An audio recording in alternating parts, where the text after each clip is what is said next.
हमारा जो यूथ है वो जिम की एक्सरसाइज को बड़ा प्रेफरेंस देता है, ग्राउंड की एक्सरसाइज को बोलता जा रहा है। तो आपने एक सॉन्ग सुना होगा कि जिम के शौकीन मुंडे हैवी वेट मार दे। एक चीज़ और जो ट्रेडमिल पे रनिंग करते हैं कि एक तो ट्रेडमिल पे रनिंग करना और ये हैवी वेट मारना ये घुटनों में प्रॉब्लम करता है। I am exclusively into knee replacement surgery, but पहले मेरी अर्ली प्रैक्टिस में जब मैं देखता था जो जिम के लोग आते थे वो सडनली कई बार आपस में कंपटीशन लगाने लग जाते हैं कि मैं इतना वेट मारूंगा, इतना वेट मारूंगा, और जो अनसुपरवाइज्ड, जब उनको कोई सुपरवाइज नहीं कर रहा कि इतना करना चाहिए या नहीं करना चाहिए, बिना वो बेल्ट बांधे वो सडन वेट लिफ्ट कर लेते हैं और फिर वो हमारे पास इमरजेंसी में लैंड अप होते हैं। तो उसमें क्या रीज़न होता है या क्या प्रॉब्लम होती है उस तरह के पेशेंट्स को, उनकी जो डिस्क बल्ज होती है, जो अगर मैं हिंदी में बात करूं जिसको मनका बोल देते हैं, है ना, रीढ़ की हड्डी का मनका, तो वो खिसक जाता है।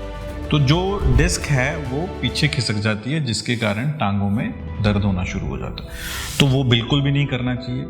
आपकी प्रॉपर ट्रेनिंग होनी चाहिए और वो भी ग्रेजुअली होनी चाहिए एट अ सीक्वेंस लेवल कि आप कितना वेट लिफ्ट कर सकते हो। अब दूसरी बात जो आपने बोला स्क्वाट्स, वेट जितना भी होगा स्क्वाट्स एक लिमिट तक आपके घुटनों को फायदा करेंगे।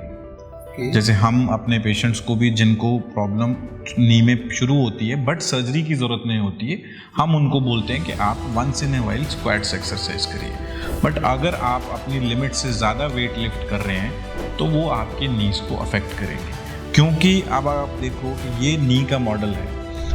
हम नॉर्मली कुछ भी एक्सरसाइज कर रहे हैं, ये एक नॉर्मल उससे मूव करेगा, बट आपकी बॉडी के ऊपर अगर 50 किलो या 100 किलो का वज़न आपने कंधों पे उठा रखा है और आप इसको स्क्वाट कर रहे हैं तो आप उतना ही अपने जो नी का कार्टिलेज है या कुशन है उसके ऊपर वज़न डाल रहे हैं। तो बेसिकली अगर मैं लेमन लैंग्वेज में बात करूं कि कोई कार है, आप उसको ओवर यूज़ कर रहे हैं, रोज़ आपको इसको लंबा डिस्टेंस कवर करके आ रहे हैं तो उसके टायर जल्दी घिसेंगे ना।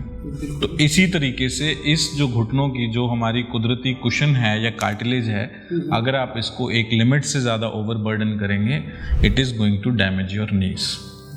तो जो घुटनों की प्रॉब्लम किसी को 55-60 साल में आके होती है वो शायद जल्दी होना शुरू हो जाएगी।